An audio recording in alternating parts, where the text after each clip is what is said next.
Good morning, guys. Welcome to my channel. Anybody who's been following me for a little while knows that I've been calling for the crash that we've now seen and has now started. And basically, we've had these. This is the chart that I've had marked out for about a year and a half. And since 2018, we broke the trend. Here's this purple line. This is your bull market trend. And in 2018, when we broke that trend, that's when I flipped bearish and I said that we're going to have a crash. And you know, we on this channel I shorted a big part of this fall right here. I did not flip long for all of 2019. This pretty monster rally, I really did not flip long. A couple long trades here and there on you know, KHC and stuff, but for the most part kept with the bearish theme and the bearish outlook and into this rally. And as the market kept making new all-time highs after high, I continued to say that the market is, you know, up here, up around this level on a full back test of this trend line would be an excellent shorting opportunity. I think I said that in several videos, and sure, I told everyone that, look, all we're doing is back testing from underneath the trend line. So this, even though it seems like we're in a bull market, and I kept telling you, even though it seems like we're in a bull market because we keep making new highs, if you follow the trend line and mark out the trend line, then you would know that we broke the trend back in 2018 and all we're doing is back testing, and we should, after we finish back testing, we should head lower. And sure enough, that's exactly what we've gotten. We've gotten a market crash, and you know, this is market crashes and bear markets happen in phases. They don't happen all at once. You get kind of the initial flush out where everyone realizes that they're completely positioned wrong and that, you know, the bullish trend is completely done. And this is the rush for exits. You know, this is everybody trying to run for the door all at once, trying to get out, get their positions out, sell all their stocks, and big funds having to move large amounts of money fastly. And so there's no buyers, the bid completely collapses, and all you see is strong and fast selling pressure. And sure enough, that's what we got. So anybody who's been bullish, you know, sure, you could have been bullish in 2019, but I kept saying, look, yeah, there might be another 3, 4, 5, 10% to the upside, but I see just so much more potential for a more move to the downside that I think being bearish is the way to play this. And you know, I mean, we've now undercut the December 2018 lows. Remember that these December 2018 lows were, you know, this is probably where the crash was going to start. It was probably going to start right here. But rather than letting that start right there, they decide, and maybe it would have only gone down to, you know, down to here, or potentially even just to this level at 211. And again, we're looking at the SPY, so this is the S&P 500 chart, and I'm looking at a weekly chart just so everyone can see the bigger picture. So if they, you know, if they would have let the crash start right here, we might have just fallen to 211 or possibly 186. Undercut it slightly, and then that might have been it for the bear market. But because they didn't allow that, and this is the flaw of central banking, I think, is not allowing markets to, you know, price themselves accurately and kind of manipulating the price, and then you get, you know, this kind of a move and you crash from a much higher level, creating that much more damage. And you know, right here is where the Fed was hiking rates. They instantly did a 180 and started cutting rates. They then launched back in September of 2019. They launched their repo operations. That was back in here. They started pumping money into the market, and then you know, sure enough, we started to crash. They then cut to zero and have started to throw, you know, program after program of stimulus into the market, and look what it's done so far. It has not stopped any of the selling. So that's just the larger theme, is that central banks have saved the stock market for the last 40 years. And if you look back here, here's your, you know, here's your .com bust, And back here during the dot-com bust, they dropped interest rates, 5 or 6%, and they didn't do QE back then, but they interest rates was enough back then, so they dropped interest rates from, basically down to 1% back in the dot-com bust, and that created a stimulus, and it bounced right back. That crash only lasted, 2 years, and then we started to bounce out of it. Then in 2007.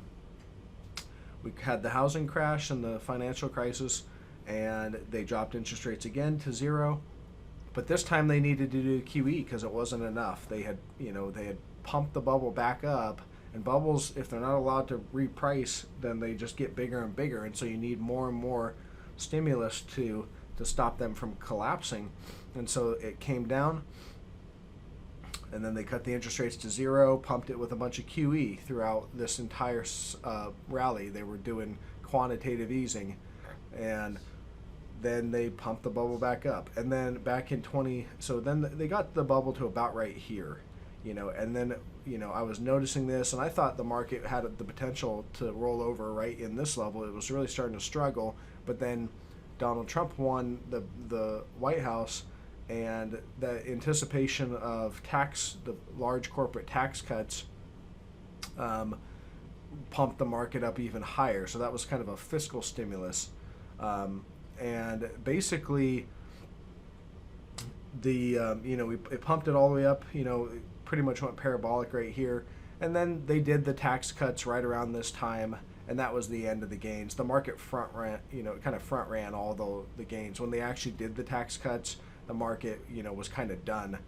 And then it sold off right here, and the Fed dropped it, reversed hiking interest rates, and started more stimulus. And so this is just the tale of the Fed using up all their ammunition, basically, throughout the last 20 years, basically. So then the Fed, started to cut interest rates. They cut 3 times in 2019, and then we started to get a crash, and the Fed cut all their interest rates back to 0, and they've started massive quantitative easing programs. Congress is trying to do a $1 trillion program. There's just, at this point, that's just print money as much as you can to make people feel good. And that has the potential to stop the crash for sure, but it's not going to we're not going to get out of this problem without any scars. There should be pretty sizable inflation coming down the road, to the point where it's not going to be really, it's going to be a real problem, because when the inflation comes, if the inflation comes, of course, then you're going to see consumer prices rise. We've never really seen that since the 1970s. And you're going to see consumer prices rise, and we'll have no potential. We're not going to be able to stop inflation. The only way to really stop it is to jack interest rates up. But the thing is that there's so much debt. The government will have so much debt on its books that any kind of higher interest rates, that if they raise their interest rates at all, then they won't be able to service the debt, and they're going to have to default on all the debt. And so that's the potential of a sovereign debt crisis, and it's right down the road, I believe. So that's kind of the macro theme, the fundamentals. Let's get into the technicals, and I like to do these videos on Saturday. It gives me a clear view into what's going on. There's no trading happening right now, so I can just kind of analyze the charts and get us set up for next week. So let's get into it. We'll go over to the NASDAQ futures. So here's your NASDAQ futures. I've been keeping an eye on these. Chop City last week, but it was actually pretty volatile, which was really good for trading. There were several. I was able to hit a lot of these spikes and dips. I was both long and short several times last week. Friday, I actually came into the day long 200 shares, and was able to book that profit. And then I did not flip short though. I actually went home on Friday flat, just because we closed right at support. Here's the level that I have marked out on the futures, and if I can, I'm not sure why that one's not letting me move my line, but must have locked it. But there's, we closed basically right at support. This is where it's bounced off of. It's kind of defended this 69.40 several times. You can see once, twice, three times, 4, 5, and we closed right there at 6. So I just went home flat and looking for some more clarity on Monday as to where we're going. And then here's the triple Qs. This is the most, this index, the triple Qs, is your tech sector. This is the one I've been watching the most. The SPY's been falling a lot more because it's got Boeing in it, and Boeing's just, a dumpster fire right now. And ExxonMobil and stuff. But the tech is, has been the leader in the rally. So I really want to see this one. This one kind of gives me a clearer picture on where market direction's heading. And as you can see, we've got this downtrend line right now, and we're looking at an hourly chart. So you can go ahead and mark this out. We've got this downtrend line, and we've tagged it a couple times. We've got 1, 2, 3, and here's a little cluster. So four rejections so far of the downtrend line. And then on the support side, I see 169 basically as support. You can see it came down and tagged it there, undercut it slightly here, but just briefly, and it held up. And then on Friday, when I looked at the after hours, it actually closed right at 169 in the after hours, that final hour after the market closed. So we actually closed the day pretty much at this 169 level on Friday, so that's why I went home flat. I could easily see on Monday with some sort of fiscal stimulus package that we gap higher, we gap out of this downtrend line and start to rally. That's kind of what I'm looking for. I'm looking for some kind of a rally, a bear market rally. So keep that in mind. Whatever rally that we get, I'm still approaching this as a bear market rally, which means it's a sell the rip rally. You can get long if you want to trade it, but you have to make sure that you have to understand that we're most likely not going to make new highs or anything. This is just going to be an impulsive rally, suck in some more longs before we make the next leg lower. The economy has had severe damage to it, so whatever fiscal stimulus comes is not going to just solve the problems overnight. And we'll start to see earnings being revised. Share buyback programs are very politically unpopular right now, so I'm seeing a lot of companies cancel those or kind of hide the fact that they've been doing that. And so that was a major contributor of the bull market. There's a lot of fundamentals that tell me that this thing's not done flushing out. So any kind of rally, if we're going to get one here, I've got some targets here. I've got 185 and I've got this 192.50. You can see, we held that support right there. Ran up and tagged it right here. So that I actually did catch this, and I was long right here, and I sold that right there. But still, I think that we could be due for a rally, so I'm kind of watching for it. And if I go to the daily chart, the rally could get all the way up to this 203 level. That would be a nice bear market rally, suck in a lot of longs, and that would just be, if I roll out, that just gives you, that's your bull market trend line right there. All right, so doesn't mean that we'll get that high. That's pretty high. That's a ways up there, but if they gap it up and run at it hard and everybody's buying and the sentiment turns bullish, like the Fed and the government's going to save the day, then the market could rally all the way up to this trend line up here. And I would think that would be an excellent opportunity to get short on a full size position. So just keep an eye out for that. I don't know what's going to happen, but if there is a rally coming and you're able to get long and it makes sense, I would be looking to take profit along the way into this rally. So if it rallies up to here, I'll take a little profit, and if it goes a little higher, I would take a little bit more, and then I have a small amount of the trade. If it wants to continue to run up here, I'll have kind of a 25% or so, and then I would flip short for sure.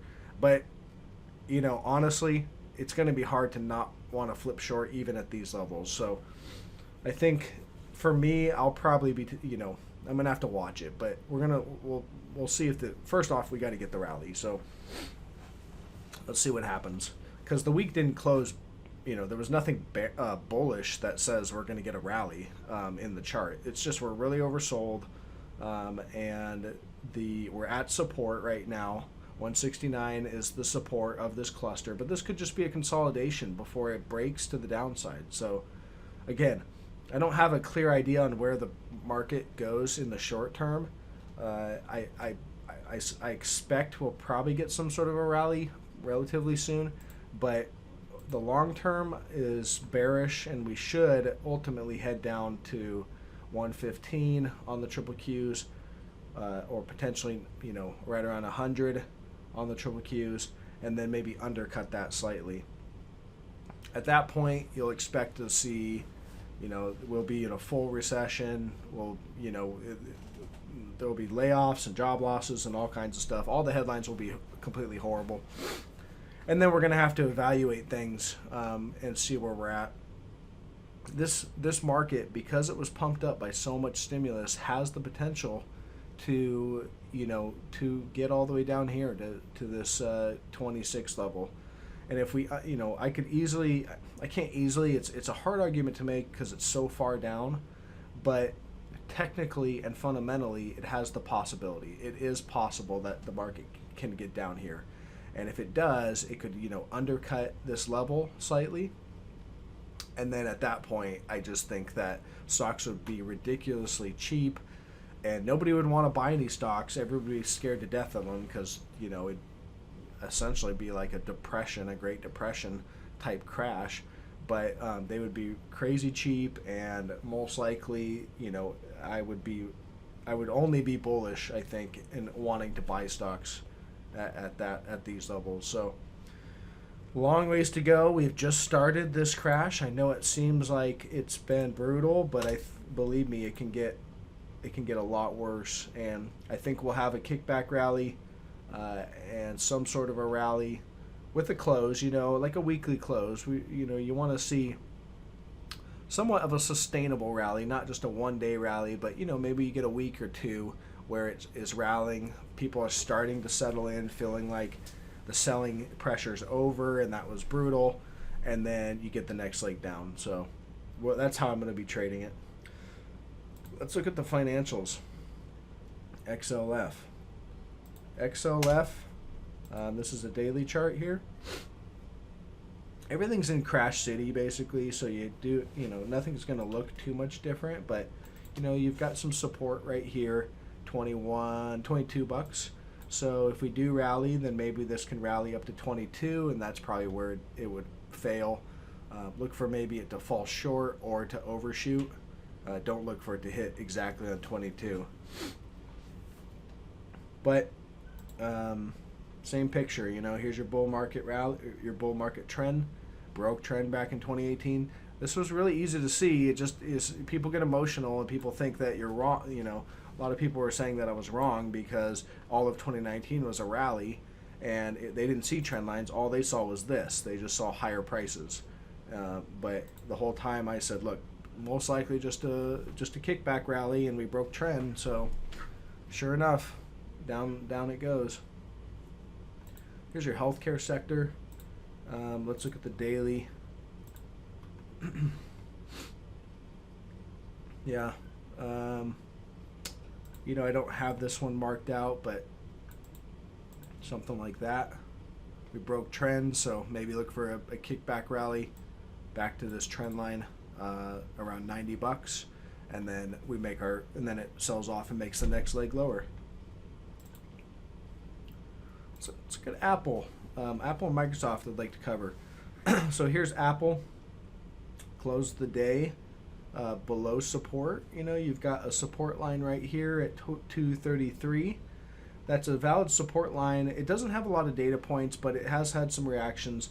It's the peak when we got back there in October of 18, and then you see this gap right here. We were right there, and then we gapped right up above it, and then we came back down. If I zoom in, let me zoom in. You can see we gapped above it, and then we came back down and tested it, and it held the support, and then we made that breakout higher. So we closed the day below support on that level.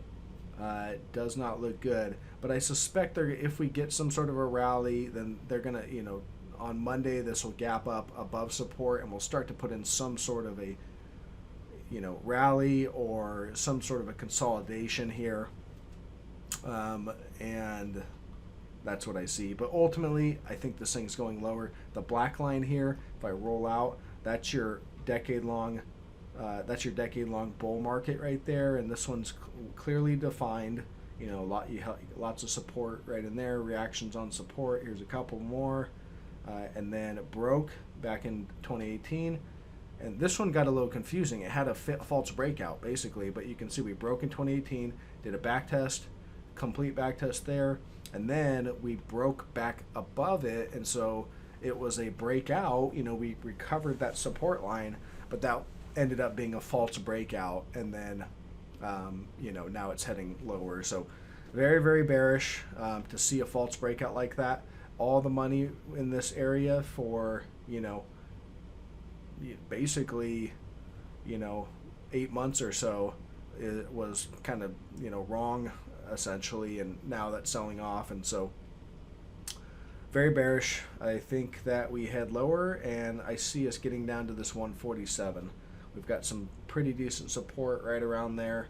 I could be slightly off on my level. It could be up around 150, but somewhere right in there. So as we get closer, I'll have to narrow it down, but this is just giving you guys the bigger picture. So we'll have to see what happens Monday, but we did break, so this could easily just sell off and really start to cascade down. Here's Microsoft. Microsoft's been a lot stronger, actually. Microsoft is only down, let's see, from the high, the very high, Microsoft's down 28%. But that's been a little bit stronger than some of the other stocks. Let's see what Apple, measure that one out. I didn't actually measure that out. 29%. So Microsoft's a little stronger, and technically when I look at the chart, it actually hasn't broken. It hasn't really broken the big trendline support levels. Down here, this is your decade-long support line, all the way down here. So when I mark that out, it could be slightly higher, but we're gonna just leave it about there. And then we've got this one, right, this trend line as well. So we're coming down to this one, and we'll probably get a reaction around this level. If I zoom in, we'll get there next week, most likely 131, and then from there, if we break, we'll probably head down to $80, and then at that point we'll have to see where things are at, and maybe that's the end of the crash. Who knows? But we'll have to see. But Microsoft the chart looks better than others, so just want to point that out. I do think we get down to this probably around this $80, or depending on when we get there, $90. But we got to break this first trendline support right here first. Let's look at the bond market, and then we'll look at gold, and then we'll wrap it up. Gold, yeah. So here's your bonds, BND. Just kind of holding, but this is the Fed in here. So when we started collapsing, the Fed jumped in with their huge buying program. So they're running all kinds of money pumping and buying, and so they're just continuing to buy. And so as that money runs out, as they spend it and buy the bonds, you should see the Federal Reserve balance sheet grow, and you should see bonds kind of hold up. But ultimately, they'll have to probably announce another program and do some more buying. So still very weak. The bonds here are very weak. They're being propped up by the Fed. So don't read too much into that. Ultimately, look at what the market decided to do. Before the Fed stepped in, the market decided to sell bonds. And then the Fed stepped in and they're propping it up. But the market wants to sell these things. That's how I read this. So whether it's a battle between real market forces and Fed manipulation of buying. And can the Fed overwhelm the market? Maybe, but the bond market's 10 times larger than the stock market. There's a lot of money in the bond market. And so if the Fed is going to win the fight against the market, they're going to have massive quantitative easing programs and lots of bond buying. So keep an eye out for that. You'll see the headlines. You'll hear about it. And if you start to see that, then you'll probably understand why. And that's because they're trying to, they're trying to buy the bond market. They're trying to keep it propped up with the massive amount of money flowing out of the bonds. So that's all I see there. LQD, this is the corporate bonds. This one to me seems like the gorilla in the room. And that's because that's where the bubble's at. That's the major bubble for this decade is primarily in the corporate bonds. They've been using, and stocks of course, but they've been selling their cheap debt. Corporations have been selling cheap interest rate bonds, corporate bonds, and using the money to buy back shares. Boeing's a perfect example. And they spent like 400 billion, or I don't know how much, a ton of money buying back their shares, selling cheap debt.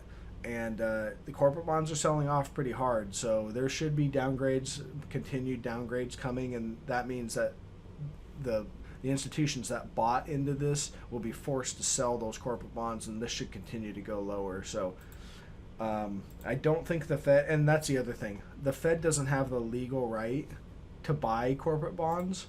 There has to be an amendment or something to the Constitution for them to buy this, and that's why you're seeing this looks different than this. This is Treasuries. The Fed has the legal right to buy these, so you can see if I go to like the hourly here, you can see, there's buying here. Well, that's because the Federal Reserve's legally allowed to buy these, but the corporate bonds they can't, and all you see is selling. So keep an eye out. This is what the market wants to do across all bonds, and so just understand the dynamic at play, and that will help you navigate these markets. And these should go lower until the Fed has the legal right to buy these, which they might be trying to do that quickly. Then these should go lower. We're kind of at support right now. There's a little bit of support right here at 106, so maybe it can hold. But if it breaks, and you'll see that probably with downgrades, then should work our way lower. The only time in this chart you see that we've had kind of price action like this is collapse was back in 2008. So don't kid yourself. This is a recession that we are in now, and they'll backdate it and tell you that you're in a recession here. Once we have 2 negative quarters, we'll know here in 6 months basically, or 4 months. But we're in it now, and that's why stocks they always front run the recessions. Stock will crash, and then they'll tell you you're in a recession, and that's how that works. Nobody tells you you're going to be in a recession. They always tell you after. ExxonMobil, this is a big Dow stock, at support right here at 31.46.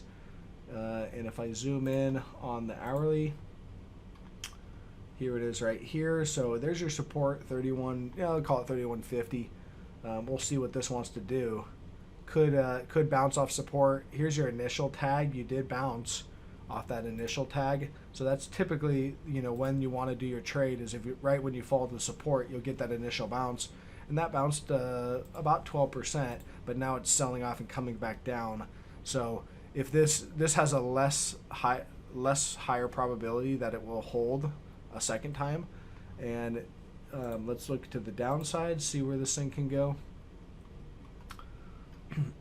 The reason why I've been looking at this one is because, for one, I'm kind of interested in it. The dividend's crazy. However, I'm not sure the company can sustain the dividend, so I'm kind of looking to see about these big dividend-paying stocks. I'm looking for dividend cut news. If they cut the dividend and you get a big flush out, that might be a good opportunity to buy the stock. I'd expect that if ExxonMobil cuts the dividend, it might fall 20% on that day, and then give it a couple days, and that might be a good opportunity to actually buy the stock. So this one is back down to prices that it was at even back in 1997. So pretty epic crash. If you weren't able to get out up here, then at this point we got to see, because you are back at support and back at prices of, a long time ago. So something to look for. Here's the RSI, super oversold on the weekly. I haven't seen it this oversold ever, actually. So historically oversold on the weekly. So this thing's set up, could get a bounce here. Let's flip over to gold and we'll wrap up this video. All right. So gold charts are always interesting to me, especially with the dynamic of the Federal Reserve and everything going on there.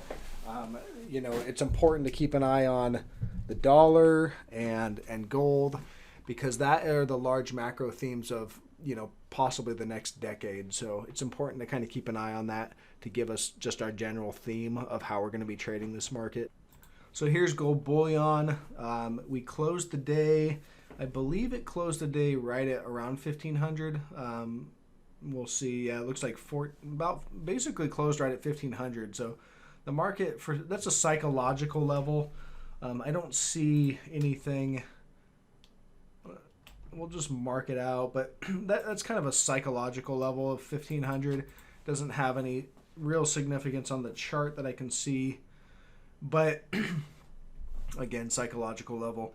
And here, you got this little support line right down here on gold bullion, made down here, and then you can see reactions along here. Here's a little undercut reaction where it bounced up and held. So we're going to give this validity for now and let this thing play out, but that's your support line on gold bullion. So one thing that I do see the potential for, actually I need to go back to the day hourly, is a flag, a bear flag basically. So your flagpole, you could mark it all the way from here, or you could mark it from somewhere right in here, but this could be a flagpole. And then you've got this, this flag up here, and we could mark that out like that. And then if you roll out to the daily, that puts gold down around 1350. So there's the potential there that gold's going to go to 1350, once this flag breaks. So I just want to keep that out there, let everyone know that's a possibility. The miners possibly have front run some of that move if that's going to happen. Gold's actually been holding up pretty strong, and the miners have not. I mean, the miners have been doing okay as of recently, but they're not horrible. But at the same time, they have fallen a relatively good amount. Like if you look at from the highs right up here, they fell. Barrick, if you go all the way down to the low here, it fell 42%. But when it got down there, the buyer stepped in pretty aggressively on this day, and myself included. I was buying that day, but and they bid it right back up. So it's, as of right now, it's holding this support line right here. Let me clean this chart up just slightly. We can mark out some of these. We don't need all of these. Get rid of that one too. But there's that, and so it could, if we hold, then could move higher, or again could be a bear flag. However, like this bear flag or flagpole isn't as clean, because here, here's your consolidation. So this is your flag, but we already undercut, on a huge down day right down here. So this was your flush out move right there, it seems like. So I think this is probably going to hold and move to the upside, but again, I can't say with 100% confidence. Could have some lower prices to come. And where would it go? Well, let's roll out. We've got a little bit of support right here. Several levels of support right in this area. And so basically, could easily get down to 1470, and then maybe we hold right in that area. And if we break that, then you've got this downline support that it would come on a break. So, around $14. And if you break that, I would say all the way down here at $11. That would be a full back test of this channel, this downward channel right here that it was in for a few years. And so if you come down and do a full back test, that would be that. But that kind of breaks the bullish picture. Yes, you can do full backtest and still remain bullish. However, we've got lower highs, sorry, here's low or higher lows, here, higher lows, then we broke out and then came back in and we have a higher low. So that's your bull trend right now, the bull market trend. You want to kind of see that keep, you really do want to see the bull market trend keep. And, and what you can see when we broke way back down here, the buyer stepped in aggressively. So still tells me we're in a bullish trend, and I think we still go higher, and that's how you got to continue to play it. And we'll look at silver and the dollar and wrap up this video. It's getting a little long. Okay, so here's silver, the weekly. Looks like it held that support. Here's your support, 1343. This is the SLV. But, so you got support. So silver actually is, the SLV is actually not a bad buy right in this area.